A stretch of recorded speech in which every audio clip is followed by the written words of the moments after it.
Everyone, good morning, welcome to my channel. আমি moon. আর আশা করব তোমরা সবাই ভালো আছো, সুস্থ আছো। আমিও মোটামুটি আছি। আজকে হচ্ছে 15 জুলাই আর এখন বাজে 9:45। আমি ব্রেকফাস্ট নিয়ে বসে গেছি, ব্রেকফাস্ট তোমাদের দেখিয়েছি আর এখন থেকেই আমার ব্লগটাকেও স্টার্ট করলাম। কালকে প্রায় 3টের থেকে ঘুমিয়েছি, তাও সেটা ক্লান্তির ঘুম, মানে সারাদিনের কাজকর্মের পর ক্লান্তিতে যে ঘুমটা আসে সেই ঘুমে আমি ঘুমিয়েছি।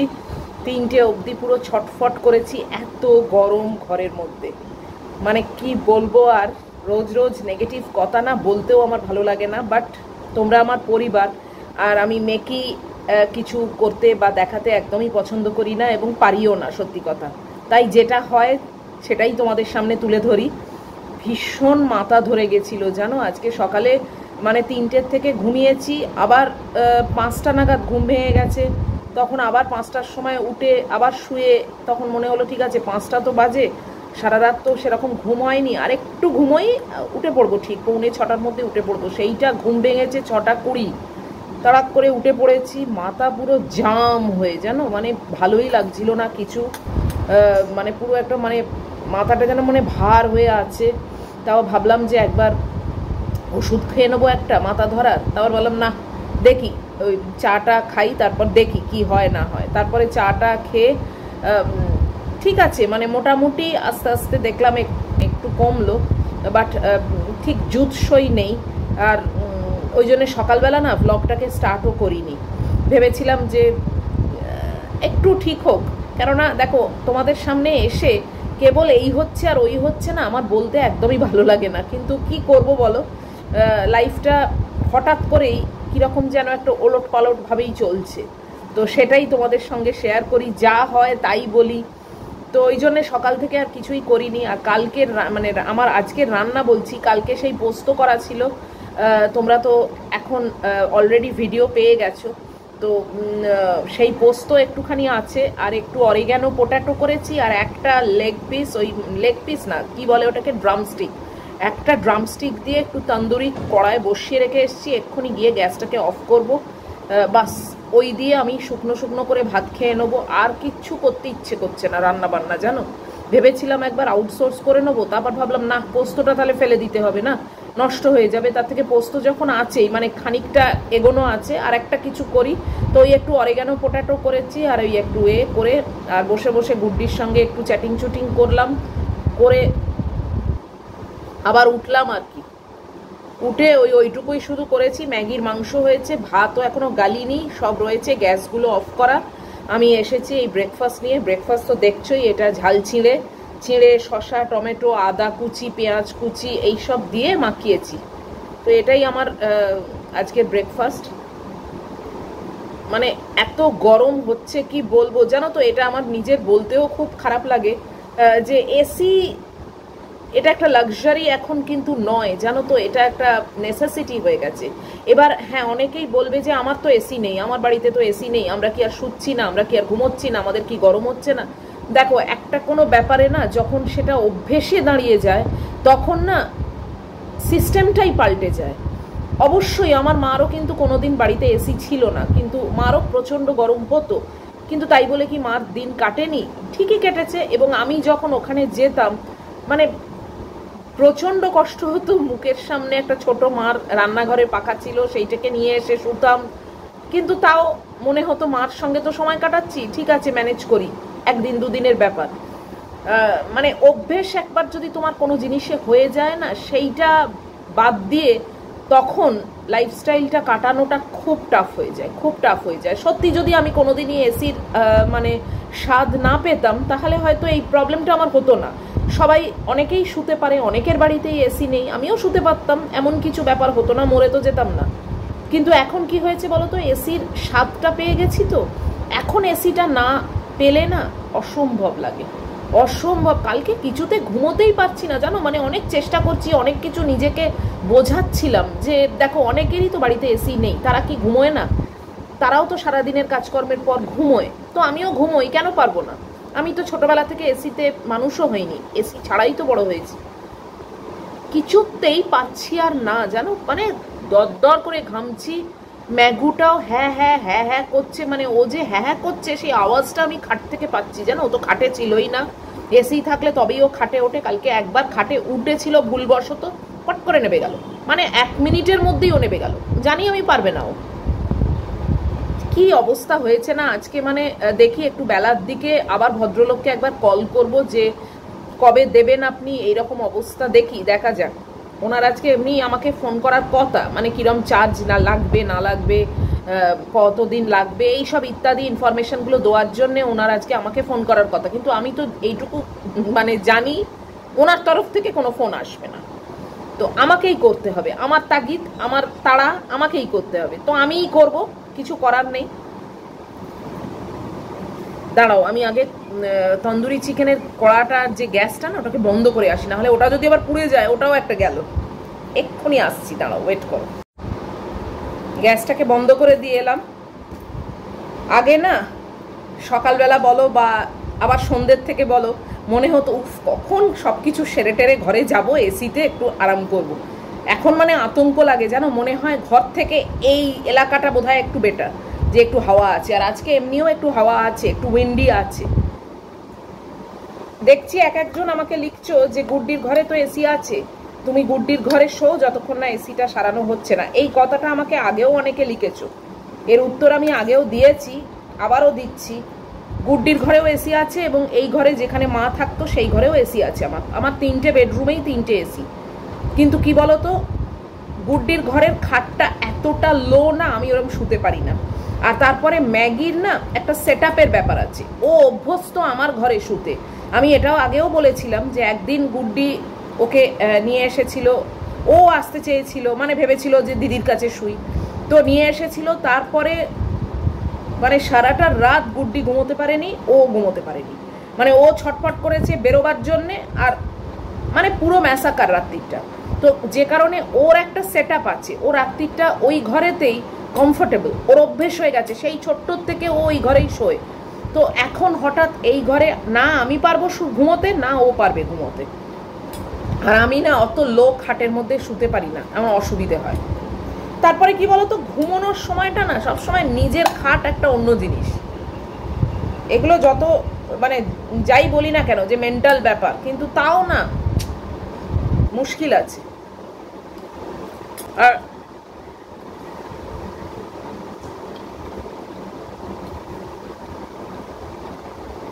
গুড্ডি আসার আগে গুড্ডির এসি আমি ভদ্রলোককে দিয়ে সার্ভিসিং করাবো, পরিষ্কার করাবো, তারপরে ও এসে আবার চালু করবে। কেননা সেই যে গেছে তারপর থেকে আর ওই এসিটা চালানো হয়নি। আজকে তোমাদের সঙ্গে একটা গল্প শেয়ার করার ইচ্ছে আছে, অনেকদিন করিনি এই ফোন চার্জ করে। বাই দ্য ওয়ে, অনেকেই হয়তো ভাবছো যে মুনার চার্জের কথা কিছু বলে না, তাহলে বোধহয় ফোন একদম ঠিক হয়ে গেছে। একেবারেই নয়, চার্জ হচ্ছে না তা না, চার্জ হচ্ছে, একটু স্লো প্রগ্রেসে হচ্ছে। তাই জন্য আমি কি করি বলো তো, অল্প অল্প করে না, যখনই দেখি ধরো মানে এই রান্না করছি, তখন হয়তো শ্যুট করব না, আমি না প্লাগে দিয়ে রাখি কিছুটা চার্জে গুলো। আবার হয় যে আমি চান করতে যাব, বাথরুমে গিয়ে আমার তো ফোন নিয়ে কোনো প্রয়োজন নেই, আমি ওটা চার্জে দিয়ে বাথরুমে যাব। তো এই করে করে না আমি মানে কাজ চালিয়ে দিচ্ছি বলতে পারো। তাই বলে যে ফোন একেবারে বিন্দাস হয়ে গেছে, একেবারেই সেটা নয়। কিন্তু কত প্রবলেমের কথা তোমাদের আর বলবো, তাই জন্য আর ফোনের কথাটা আর বলি না।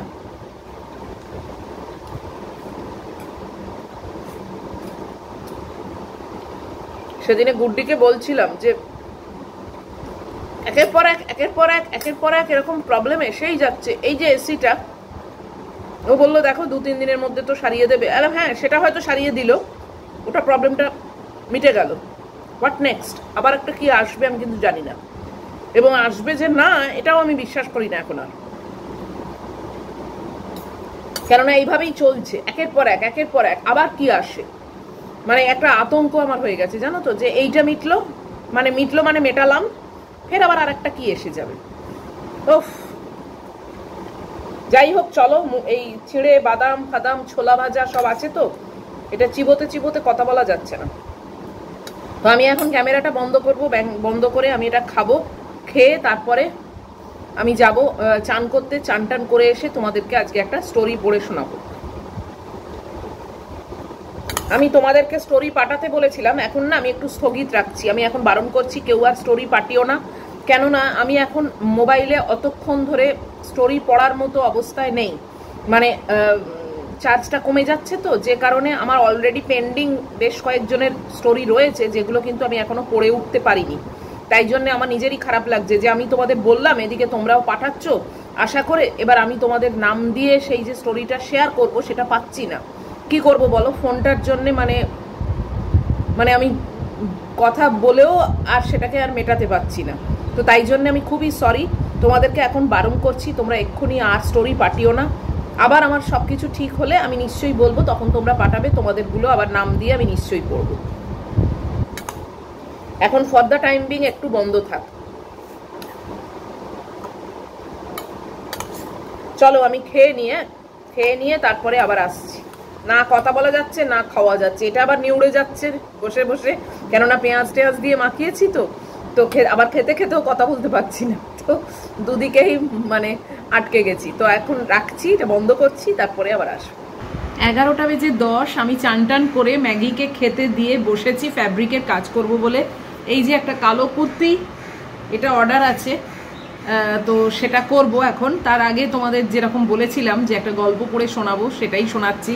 তোমরা বেশ কয়েকজন আমাকে গল্প পাঠিয়েছো এবং আমার এত খারাপ লাগছে যে আমি এই আমার মোবাইলের চার্জের জন্যে তোমাদের গল্পগুলো পড়ে উঠতে পারছি না, বাট তার মধ্যেও চেষ্টা ত্রুটি রাখছি না। আজকে আমি যে গল্পটা পড়ে শোনাবো সেটা শাশ্বতী বলে একজন আমাদেরই পরিবারের আমার হোয়াটসঅ্যাপে ও এই গল্পটা পাঠিয়েছে। তো গল্পটা আমি এখনই জাস্ট একটু ওপর পড়লাম এবং তোমাদের সঙ্গে ভাবলাম এটা শেয়ার করি। দেখেছো ম্যাগু এখন চেঁচানোর প্ল্যান করলো, কি বলবো বলো। যাই হোক গল্পটা পড়ছি। শাশ্বতী, তোমার গল্পটাই কিন্তু আগে বললাম। গদগদ স্বরে স্ত্রীকে ডেকে বাসুদেব বাবু বললেন, স্বর্ণকে মনে আছে মিতা আমার কাছে পড়তো? ও এখন এডিএম হয়ে গেছে। ভাবতে পারো এই বয়সেই অতিরিক্ত জেলা শাসক। হোয়াটসঅ্যাপে লিখেছে, স্যার আপনার পায়ের কাছে বসে একদিন লেখাপড়া করেছি, সেই জন্যই আজ এত দূর আসতে পেরেছি। মিতা অর্থাৎ মিতালি ব্যানার্জি কোনো উত্তর করলেন না। বাসুদেববাবু বললেন, কি হলো, কিছু বললে না তো? একটু খিটখিটে ভাবেই উত্তর দিলেন মিতা, তোমার ছাত্ররা তো দেশে বিদেশে বড় বড় জায়গায় আছে, তাতে তোমার কি হলো? তোমার জীবনযাত্রার পরিবর্তন কিছু এলো কি?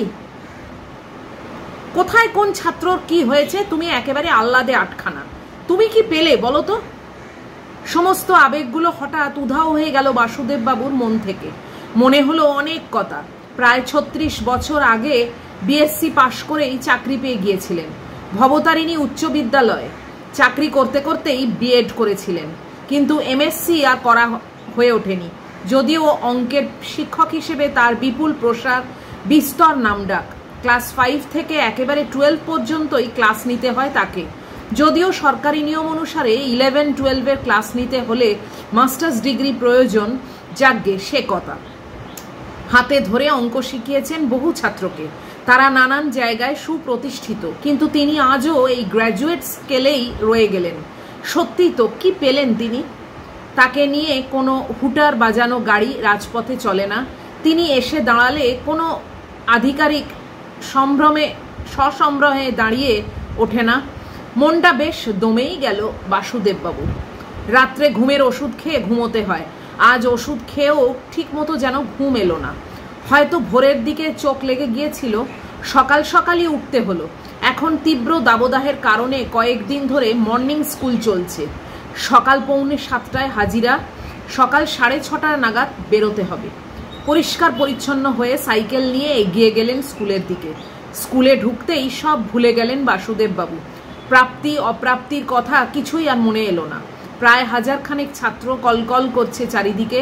মনে হচ্ছে যেন অসংখ্য ফুল ফুটে আছে বিদ্যালয়ে জুড়ে। একটু পরে শুরু হবে ক্লাস। এদের শেখাতে হবে, এদের মধ্যে আদর্শবোধ জাগাতে হবে। একটু পরেই শুরু হবে রোজকার লড়াই। রোজগারের লড়াই নয়। প্রথম পিরিয়ডে ছিল 7C'র ক্লাস। শিখবি না শিখিয়ে ছাড়বো এমন ভঙ্গিতে অঙ্ক করাচ্ছিলেন বাসুদেববাবু। হঠাৎ চোখে পড়ল শেষ বেঞ্চে সুভাষিস ঘুমিয়ে রয়েছে। ক্লাস শেষ হওয়ার ঘন্টা পড়তেই খুব বেশি দেরি নেই, ডেকে তুললেন শুভাশিসকে। ধড়মড় করে উঠে দাঁড়ালো সে। বাসুদেববাবু বললেন, ঘুমোচ্ছিস কেন? রাত্রে ঘুমোসনি? খুব ভয় ভয় করে ছেলেটি বলল, না স্যার। কেন? বাবার খুব জ্বর এসেছিল, সারা রাত মা বাবার মাথায় জলপট্টি দিচ্ছিল আর আমি পাশে চুপ করে বসেছিলাম। মা বারবার বলল, যা গিয়ে শুয়ে পড়, কিন্তু বাবাকে ছেড়ে শুতে যেতে একদম ইচ্ছে করছিল না। ভোরের দিকে বাবার জ্বরটা নামলো, একটু পরেই আমি স্কুলে চলে এলাম। সারা রাত ঘুমোইনি তো, তাই ঘুমিয়ে পড়েছিলাম। বাসুদেববাবু সহানুভূতির সঙ্গে বললেন, আজ তাহলে না এলেই পারতি। একদিন স্কুলে না এলে এমন কিচ্ছু মহাভারত অশুদ্ধ হতো না। শুভাশিস অকপটভাবে বলল, আপনার ক্লাসটা করার জন্যই আসা, কিন্তু সেটাই তো করতে পারলাম না। চোখের কোণটা যেন চিকচিক করে উঠল ছেলেটার। বাসুদেববাবু জিজ্ঞাসা করলেন, তোর বাড়ি কোথায়? ছেলেটি বলল, ঘোষপাড়া 4 নম্বর কলোনিতে। তোর বাবা কি করেন? বাবা কলের মিস্ত্রি। কয়েকদিন ধরে জ্বর চলছে তো, তাই কাজেও যেতে পারছে না। একটু চিন্তিত মুখে বাসুদেববাবু বললেন, আচ্ছা ঠিক আছে, তুই বস। সন্ধে নামার একটু পরে বাসুদেববাবু খুঁজে বার করলেন শুভাশিসদের বাড়ি। দরজায় কড়া নাড়তেই অল্প বয়সী এক মহিলা দরজা খুলে দিলেন। আপনি নিশ্চয়ই শুভাশিসের মা? বাসুদেববাবুকে মহিলা বিলক্ষণ চিনতেন। একেবারে অবাক হয়ে সসম্মানে বললেন, স্যার আপনি ভেতরে আসুন, শুভ দেখে যা কে এসেছেন। বাসুদেববাবু ঘরে গিয়ে বসলেন। ঘর জুড়ে অভাবের চিহ্ন, তবে তার মধ্যেও রুচির ছাপ রয়েছে স্পষ্ট। শুভাশিস কাছে এসে দাঁড়াতেই বাসুদেববাবু বললেন, তোর বাবা কেমন আছেন? শুভাশিস বলল, আজকে আর জ্বর আসেনি, তবে শরীর খুব দুর্বল। ঠিক আছে, আমি যাবার সময় বাবাকে দেখে যাব। তুই এখন এক কাজ কর, আজকে তো আমার ক্লাসটা করতে পারিসনি, খাতা পেন নিয়ে আয়, অঙ্ক বইটাও আনিস। আজ ক্লাসে যা করিয়েছি তোকে শিখিয়ে দিচ্ছি। 40 মিনিটের ক্লাসে যা শিখিয়েছেন তা শেখাতে শেখাতে 1.5 ঘন্টা পেরিয়ে গেল। ছেলেটার আগ্রহ দেখে বাসুদেববাবু একেবারেই অবাক। বললেন, আমি এখন রোজই আসবো তোকে অঙ্ক শেখাতে। ছেলেটাকে অঙ্ক শেখাতে শেখাতে তার মধ্যে অগ্রগমনের বীজ বুনতে শুরু করে দিয়েছিলেন বাসুদেববাবু। ছেলেটা অনেক দূর যাওয়ার স্বপ্ন দেখতে আরম্ভ করেছিল।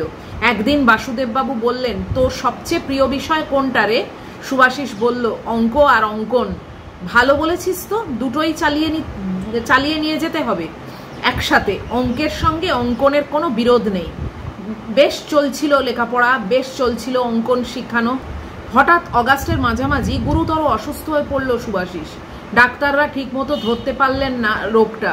ভেলোর যেতে হলো শেষ পর্যন্ত। বাবা মার সঙ্গে ভেলোর যাওয়ার সময় স্যারকে প্রণাম করে শুভাশিস বলল, স্যার ফিরে এসে আবার শুরু হবে আমাদের অঙ্ক শিক্ষা। শুভাশিস আর ফিরল না। শূন্য হাতে ফিরে এলেন ওর নিঃস্ব বাবা মা। খবর পেয়ে ওদের বাড়ি দেখা করতে যেতেই বাসুদেববাবুর পায়ে পড়ে হাহাকার করে কেঁদে উঠলেন ওরা। আকাশকে যেন বিদীর্ণ করে তুলল সব হারানো দম্পতির কান্না। বাসুদেববাবু চোয়াল শক্ত করে বসে রইলেন। যখন উঠে আসবেন তখন শুভাশিসের মা একটা ড্রয়িং শিটে আঁকা ছবি বাসুদেববাবুর হাতে দিয়ে বললেন, এই ছবিটা আঁকছিল শুভ শিক্ষক দিবসে নিজে আপনার হাতে দেবে বলে। ছবিটা হাতে নিয়ে বাসুদেববাবু দেখলেন শুভাশিস খুব যত্ন করে তার মাস্টারমশাইয়ের ছবি এঁকেছে। জীবনের শেষ ছবি এঁকেছে শুভাশিস। একটু অসম্পূর্ণ রয়েছে ছবিটা। নিচে লেখা আছে, আমার আদর্শ। বাড়ি ফিরলেন বাসুদেববাবু, থমথমে মুখ। গিন্নি এসে বললেন, কি হলো, এরকম মুখ চোখ করে আছো কেন? ছবিটা এবার ঘরের টেবিলে নামিয়ে রেখে চিৎকার করে কেঁদে উঠলেন 59 বছর বয়সের বাসুদেববাবু। কান্না থামলে বললেন, মিতা, আমরা মাস্টারমশাইরা হয়তো অনেক কিছুই পাই না, কিন্তু আমরা যা পাই আর কেউ কিন্তু তা পায় না। এটা শাশ্বতীর পাঠানো, আমাদেরই পরিবারের শাশ্বতী। খুব ভালো একটা গল্প, বেশ ভালো লাগলো। একটু অন্যরকম, মানে শিক্ষক শিক্ষিকা এরা মা বাবার পরেই গুরুজন হিসেবে গণ্য হতেন আগেও, কিন্তু এখন জানি না এটা কতটা মানে ভ্যালিড এই কথাটা। কেননা এখন অনেক সময় কাগজের পাতায় চোখ রাখলে বা খবর শুনলে অনেক সময় শোনা যায় যে অনেক শিক্ষক কোনো অল্প বয়সী ছাত্রীর ওপর নির্যাতন চালিয়েছেন বা অনেক কিছু নোংরামো করেছেন। সেইগুলো যখন কানে আসে তখন কিন্তু এই শিক্ষক শিক্ষিকা এদের প্রতি যে একটা শ্রদ্ধা সেটা অনেকটাই হারিয়ে যায়। এবং এখনকার ছেলে মেয়েদের মধ্যে আমার মনে হয় না এই শুভাশিসের মতো এতটা শ্রদ্ধা তাদের শিক্ষক শিক্ষিকাদের ওপর আছে কিনা। তার জন্যে দায়ী কিন্তু আমি অনেকটাই করব শিক্ষা জগৎকে। শিক্ষক শিক্ষিকা তারা নিজেরা নিজেদের যে একটা লেভেল, মা বাবার পরেই যাদেরকে আমরা সব থেকে শ্রদ্ধা করব বলে শিখি ছোটোর থেকে, তারাই আমাদের শিক্ষা দান করবেন, সেই জায়গাটা কিন্তু তারা নিজেরাই নিজেদের দোষে হারিয়ে ফেলেন। কিছু সামান্য ভুলের জন্যে তারা নিজেদের পজিশনটাকে এত খারাপ করে ফেলেন এবং সব থেকে ইম্পর্টেন্ট ছাত্রছাত্রীদের মনের যে একটা শ্রদ্ধার জায়গা সেটা কিন্তু তারা নিজেরাই হারিয়ে ফেলেন। তো যাই হোক, মানে বিতর্কে আমি যেতে চাইছি না, বলতে গেলে অনেক কিছুই কথা এসে যায়। আমার নিজেরও অভিজ্ঞতা যে খুব একটা ভালো তা না, কেননা আমি যখন স্কুলে পড়তাম তখন ভীষণ ভীষণ টিচার্সদের মধ্যে একটা পার্শিয়ালিটি ব্যাপার আমি লক্ষ্য করেছি। সেটা ভীষণভাবে বাচ্চাদের মনে দাগ কাটতো এবং আমিও তার ব্যতিক্রম নই। মানে যারা চাটুকারি করতে পারবে তাদেরই প্রায়োরিটি তারা দিতেন এবং তাদেরকেই যেন মনে হয় স্পেশাল মানে অ্যাটেনশন দিতেন বা তাদেরকেই স্পেশালি ভালোবাসা দিতেন। কিন্তু যারা সেই মানে খাতির যত্নটা ঠিক মতো করতো না বা দেখাতো না, সবাই তো মানুষ সমান হয় না, তো তাদের প্রতি কিন্তু তাদের একটা যে বিতরাগ বা তাদেরকে একটু দূরে সরিয়ে রাখা, এই ব্যাপারগুলো কিন্তু আমিও ভীষণভাবে ফিল করতাম আমার স্কুল লাইফে। তো যাই হোক, যে কারণে অনেক ছোট বয়সেই যখন আমি স্কুলে পড়ি তখন কিছুই যখন জানতাম না, একেবারে মানে একটা মানে সব ব্যাপারেই নভিস ছিলাম, তখনই কিন্তু আমার মনে একটা কোথাও না কোথাও মানে সুপ্ত একটা ব্যাপার ছিল যে আমার যদি কোনোদিন মেয়ে সন্তান হয় তাহলে কিন্তু আমি তাকে আমার এই স্কুলে কোনো দিন ভর্তি করব না। তো এই জিনিসটার থেকেই কিন্তু শিক্ষক শিক্ষিকাদের ওপর সেই শ্রদ্ধার ব্যাপারটা কিন্তু আর থাকে না। তো যাই হোক, সবাই যে খারাপ তা আমি বলছি না, অনেক শিক্ষক শিক্ষিকা আবার ভালোও আছেন, কিন্তু খারাপের দিকটা এত বেশি এখন হাইলাইটেড হয়ে গেছে না, সব ব্যাপারে সমস্ত সেক্টরে খারাপ জিনিসটা এত বেশি হাইলাইটেড হয়ে গেছে, যে কারণে গুটি কতক যে ভালো ব্যাপারটা আছে না সেটা ভীষণভাবে নেবে যায়, সেটা আর মানে ফুটে ওঠে না বা সেটা ঠিক মানে বলার মতো জায়গায় আর থাকে না। যাই হোক, সেসব অন্য কথা। কন্ট্রোভার্সির মধ্যে চলে যাওয়াটা ঠিক না। একটা হেলদি ব্লগ আমি দিই, ন্যাচারাল ব্লগ দিই, তার মধ্যে ওই সব টেনে নিয়ে আসতে চাই না।